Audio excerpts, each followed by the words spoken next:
तारीख पर तारीख, तारीख पर तारीख, तारीख पर तारीख, तारीख पर तारीख मिलती रही है। तर 11 तारखेपासून 16 तारीख, 16 तारखेपासून 18 तारीख म्हणजे तारीख पे तारीख हा कार्यक्रम सुरू झालेला आहे. यानेच गोंधळ हा पालकांमध्ये उडालेला आहे की जी काही रेग्युलर ऍडमिशन्स आहेत पहिलीच्या वर्गासाठी ते आता बंद होण्यात आलेले आहेत. आपण जर आरटीच्या भरोश्यावरती शाळेत पाल्याचं ऍडमिशन नाही केलं तर मग आपल्या पाल्याचं वय वाया जाणार का, हा मोठा प्रश्न आहे. नमस्कार पालक हो, RTA 2024-25 ऍडमिशन प्रक्रियेबद्दल एक छोटासा अपडेट आपल्याशी शेअर करायचा आहे. आपण पाहतोय की आता जवळपास अर्धा मार्च महिना संपलेला आहे, परंतु अद्याप विद्यार्थ्याची नोंदणी ही सुरू झालेली नाहीये. ऍडमिशन प्रक्रियेला सुरुवात झाल्यानंतर सुरुवातीला 23 फेब्रुवारी ते 11 मार्च पर्यंत शाळेची नोंदणी असेल असं सांगण्यात आलं होतं आणि अपेक्षा होती की 11 मार्चच्या नंतर विद्यार्थ्याची नोंदणी सुरू होईल. 11 मार्चची ती 16 मार्च झाली, 16 मार्चची आज 18 मार्च झालेली आहे आणि काही सांगता येणार नाही की 18 मार्चची ही वाढेल का नाही.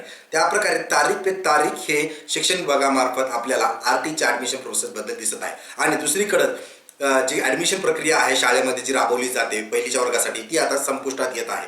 एकीकडनं ऍडमिशन प्रोसेस सुरू होत नाही आरटीची आणि इकडनं तर वर्ग भरले जात आहेत किंवा ऍडमिशन फुल होत आहेत. अशा वेळेस पालकांना चिंता सतवत आहे की आरटीच्या नादामध्ये माझ्या पाल्याचं वय वर्ष वाया तर जाणार नाही का. हा जर प्रश्न तुम्हाला पडलेला असेल तर हा व्हिडिओ तुमच्यासाठी आहे.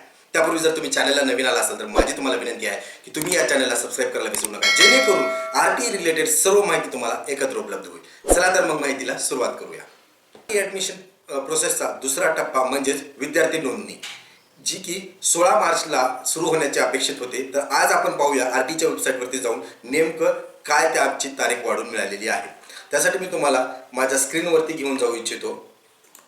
आरटीची जी काय ऑफिशियल वेबसाईट आहे त्यावरती RT 25% हे जर तुम्ही टाईप केलं तर ही जी वेबसाईट ओपन होते ती RT यामध्ये ॲडमिशन शेड्यूलमध्ये तुम्हाला पाहायचं आहे. सन 2024-25च ॲडमिशन शेड्यूल पाहायचं आहे. त्यामध्ये तुम्हाला राऊंड 1 सिलेक्ट करायचं आहे. राऊंड 1 सिलेक्ट केल्यानंतर रेग्युलर सिलेक्शन पाहिल्यानंतर तुम्ही पाहू शकता की या ठिकाणी आता 18 मार्च ही तारीख देण्यात आलेली आहे. तर अद्याप ही ऍडमिशन प्रक्रियेला सुरुवात झालेली नाहीये. 18 मार्च ही आता नवीन तारीख देण्यात आलेली आहे. म्हणजेच काय तर 11 तारखेपासून 16 तारीख, 16 तारखेपासून 18 तारीख म्हणजे तारीख पे तारीख हा कार्यक्रम सुरू झालेला आहे. यानेच गोंधळ हा पालकांमध्ये उडालेला आहे की जी काही रेग्युलर ऍडमिशन्स आहेत पहिलीच्या वर्गासाठी ते आता बंद होण्यात आलेले आहेत. तुम्ही जर शाळेत व्हिजिट दिला तर शाळेत ऍडमिशन प्रक्रिया ही पूर्ण झालेली असणार आहे. मग आपण जर आरटीच्या भरोश्यावरती शाळेत पाल्याचं ऍडमिशन नाही केलं तर मग आपल्या पाल्याचं वय वाया जाणार का, हा मोठा प्रश्न आहे. त्यासाठीच एक छोटासा उपाय म्हणून मी तुम्हाला सुचवतो की जे काही तुमचं शाळा इच्छुक शाळा असेल त्या ठिकाणी तुम्ही तुमच्या ऍडमिशन पाल्याचं करून घ्यावं. कारण आरटीमध्ये एकतर ऍडमिशन प्रक्रियेला उशीर होतोय, त्यातच भर अशी आहे की नवीन नियम येणार आहे ज्यामध्ये की सरकारी शाळा आणि खाजगी शाळेमध्ये अंतर 1 किलोमीटरच्या आत असेल तर तुम्हाला ती खाजगी शाळा निवडता येणार नाही.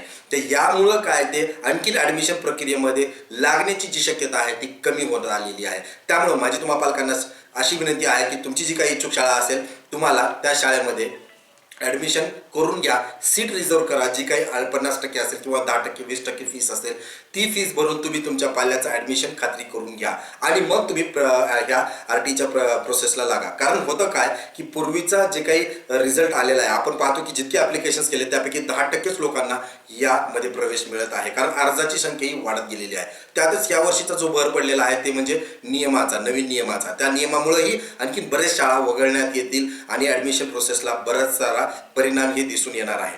त्यामुळं तुम्हाला ऍडमिशन ही तुमच्या पाल्याचं कन्फर्म करून घ्या आणि मग ऍडमिशन प्रोसेस जी आरटीची आहे त्यासाठी तुम्ही प्रयत्न करू शकता. तर ही होती माहिती अपडेट. आणखीनही ऍडमिशन तारीख 18 आहे, 18ची वाढू शकते किंवा वाढणार नाही हे आपण पाहूया. कसलीच माहिती आरटी बद्दल जर काही माहिती हवी असेल तर कमेंट बॉक्समध्ये नक्की विचारा. चॅनलला सबस्क्राईब करायला विसरू नका.